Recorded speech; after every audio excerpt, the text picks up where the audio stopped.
नमस्कार किसान भाइयों, एक बार फिर से बहुत बहुत स्वागत है आपका हमारे YouTube चैनल खेती विद दीपक में। तो किसान भाइयों, आज के वीडियो में एक ऐसी गंभीर समस्या पर हम बात करने के लिए आया हूं, जिसमें मेरे कई किसान भाई इस वक्त जूझ रहे हैं। धान की फसल लहरा रही है, बालियां निकलने को तैयार है और आपकी महीनों की मेहनत अब रंग लाने वाली है। लेकिन तभी खेत में एक ऐसा दुश्मन घुस आता है जो रातों रात आपकी पूरी फसल को तबाह करने की ताकत रखता है।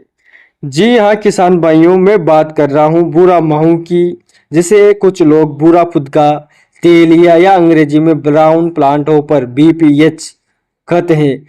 तो किसान भाइयों, आज की वीडियो में हम इस कीट के बारे में कंप्लीट जानकारी देंगे आपको। इसको किस प्रकार ये खेत में फैलता है और हम इसको किस प्रकार से कंट्रोल कर सकते हैं, जिससे हमारी धान की फसल में उपज कम नहीं हो बल्कि बढ़े ही सही।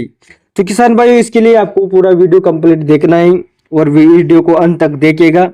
और जो भी किसान भाई हमारे यूट्यूब चैनल खेती विद दीपक पर अभी नए हैं, उनसे निवेदन है कि आप हमारे यूट्यूब चैनल खेती विद दीपक को सब्सक्राइब कर दीजिए और बेल आइकन को दबा दीजिए। तो किसान भाइयों, चलिए वीडियो की शुरुआत करते हैं। तो किसान भाइयों, महंगा से महंगा कीटनाशक इस्तेमाल कर लेते हैं हम बड़ा बुरा जो फुदका होता है उसके नियंत्रण के लिए, फिर भी हमें नियंत्रण नहीं कर पाते।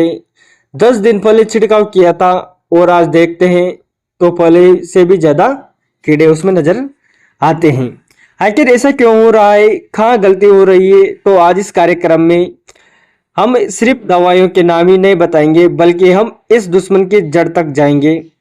हम समझेंगे कि ये क्या है, ये कैसे हमला करता है, इसका जीवन चक्र क्या है और सबसे जरूरी बात, वह कौन सी गलती है जिसकी वजह से हमारी दवाइयाँ इस पर बेअसर हो रही है।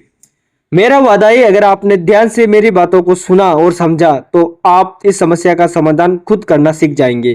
तो चलिए शुरू करते हैं। इस बुरा माओ की पूरी जन्म कुंडली को खोलते हैं। किसान भाइयों, किसी भी दुश्मन से लड़ने का पहला नियम है उसे पहचानना। इस दुश्मन को अलग अलग क्षेत्रों में अलग अलग नामों से जाना जाता है। कुछ लोग इसे बुरा फुदका कहते हैं, तो कहीं इसे तेला या बुरा फुदका भी कहा जाता है।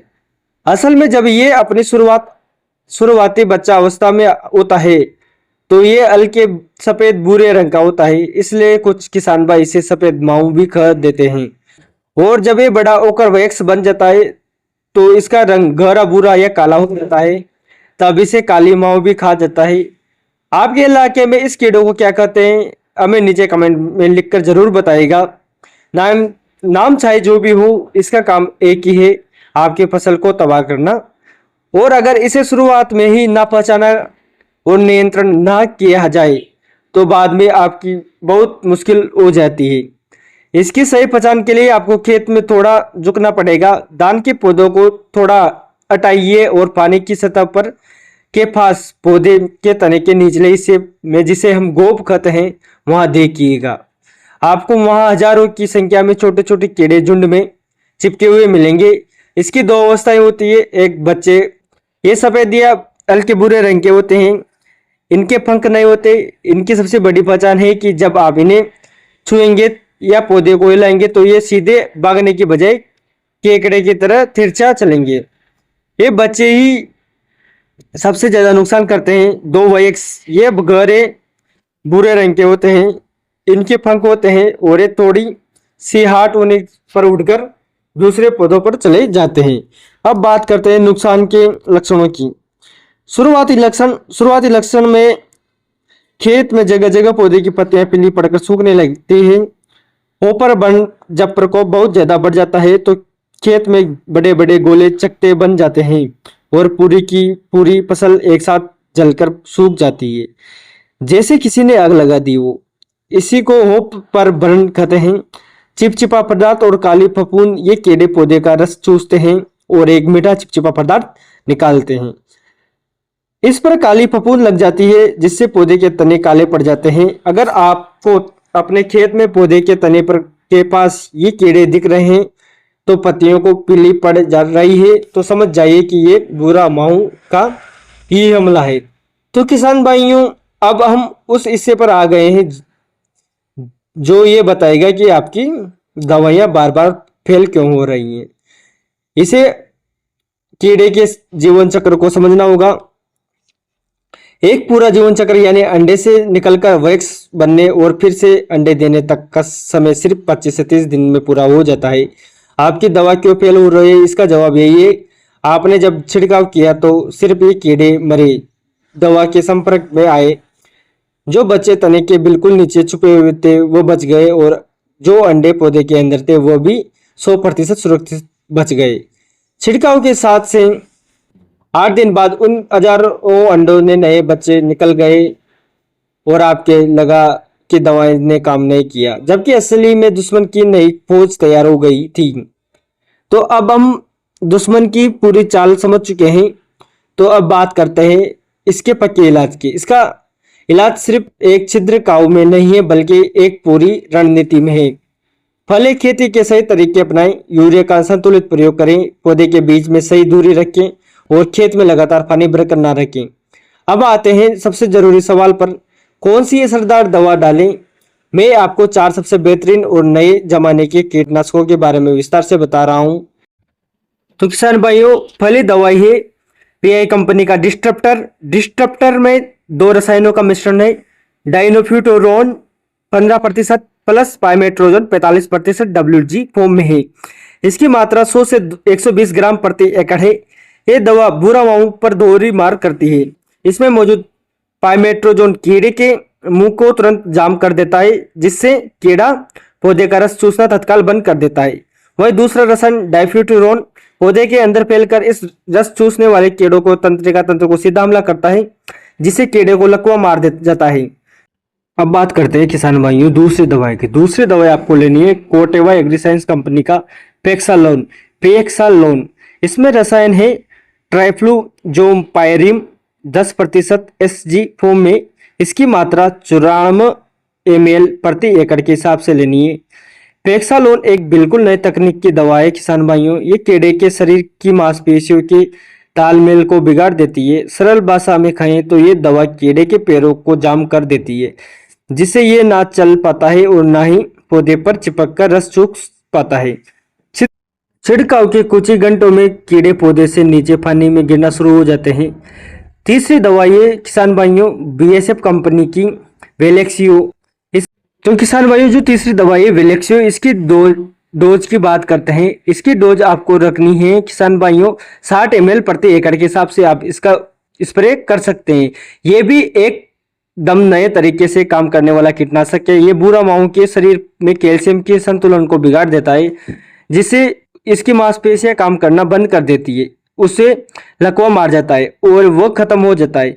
चौथी दवाई सीजेंटा कंपनी की वेस्टेरियो इसमें रसायन है ट्राइफ्लूजोपाइरिम 20% WG फॉर्म में आता है।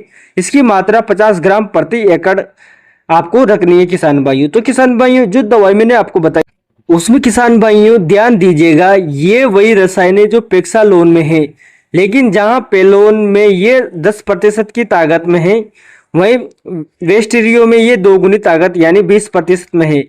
इसलिए इसकी मात्रा भी कम लगती है। इसका काम करने का तरीका भी वही है। ये कीड़े के तंत्र और मांसपेशियों के तालमेल को बिगाड़ कर उसे लकवाग्रस्त कर देता है। किसान भाइयों मैंने आपको ये 4 दवाइयां बताई है, ये आज के समय में भूरा माऊ के लिए सबसे कारगर है। आपको इनमें से किसी भी एक दवाई का छिड़काव अपनी फसल में पर कर सकते हैं। इसमें आपका भूरा माऊ 100% खत्म हो जाएगा। एक बात का विशेष ध्यान रखें, इन दवाइयों का छिड़काव करते समय इनमें के गोल में सिलिकॉन आधारित चिपको स्टिकर मिलाना ना भूलें। चिपको मिलाने से दवा पत्तियों पर और तनों पर अच्छी तरह से फैलती है और चिपकती है, जिससे दवा का असर कई गुना बढ़ जाता है। तो किसान भाइयों आज के इस वीडियो में मैंने आपको BPH को कंट्रोल करने का लिए 4 दवाइयां बताई। चारों दवाइयों का बहुत ही शानदार रिजल्ट है और साथ के साथ में उसको का जो जीवन चक्र है BPH का उसके बारे में समझाया। तो किसान भाइयों आपको आज की जो BPH संबंधित मैंने जानकारी दी वो आपको कैसी लगी हमें कमेंट बॉक्स में ज़रूर बताएं। और किसान भाइयों यह तो हुई कीट की बात, लेकिन कीटनाशक के साथ साथ में हमें रोगों का भी इस समय ध्यान रखना बहुत ही ज़्यादा ज़रूरी है, क्योंकि मैं हर वीडियो में आपको धान की फसल में एक रोग के बारे में ज़रूर आपको बताता हूँ, जो है हल्दिया रोग। हल्दिया रोग जो है वो धान की फसल में अंतिम समय पर आता है, और अंतिम समय पर आता ऐसा है कि पूरी बालियों को खराब कर देता है। तो किसान भाइयों, हल्दिया रोग का एक विशेष रूप से ध्यान रखें। जब भी स्प्रे करें, हल्दिया रोग के लिए जो दवाई आती है उसका उपयोग जरूर करें। जैसे नॉर्मल अगर हल्दिया रोग की बिल्कुल भी समस्या नहीं है तो प्रोपिकोनाजोल का उपयोग करो। प्रोपिकोनाजोल को आप डाल दीजिए, उससे आपको बड़ा रिजल्ट मिलेगा और हल्दिया रोग की जो आने की संभावनाएं बनती है वो खत्म हो जाएगी। तो हल्दिया रोग को इस समय आपको कंट्रोल करना बहुत ही ज़्यादा जरूरी है। तो जब भी आप बीपीएच की जो दवाई डालोगे उसके साथ में हल्दिया रोग के लिए भी फंगिसाइड आप इसमें मिला सकते हो। तो किसान भाइयों, आपकी फसल का इस तरह से आप ध्यान रख सकते हो। तो किसान भाइयों, आपको ये जानकारी कैसी लगी कमेंट बॉक्स में ज़रूर बताएं। और अभी तक जिन किसान भाइयों ने हमारे YouTube चैनल खेती विद दीपक को सब्सक्राइब नहीं किया है, उनसे निवेदन है कि आप हमारे YouTube चैनल खेती विद दीपक को सब्सक्राइब कर लें, ताकि आने वाले समय में हम और भी वीडियो बनाएं, और भी फसल के बारे में या किसी और अन्य टॉपिक के बारे में अगर वीडियो बनाएं तो सबसे पहले उसका नोटिफिकेशन आपको मिल जाए। और किसान भाइयों, अभी तक अगर आपने हमारी वीडियो को शेयर नहीं किया है तो आप हमारी वीडियो को शेयर भी कर दीजिए, ताकि और भी किसान भाई धान की फसल की ये बहुत ही कीमती जानकारी उन तक पहुंच सकें। तो किसान भाइयों, अभी के लिए धन्यवाद। मिलते हैं अगली वीडियो में। जय जवान।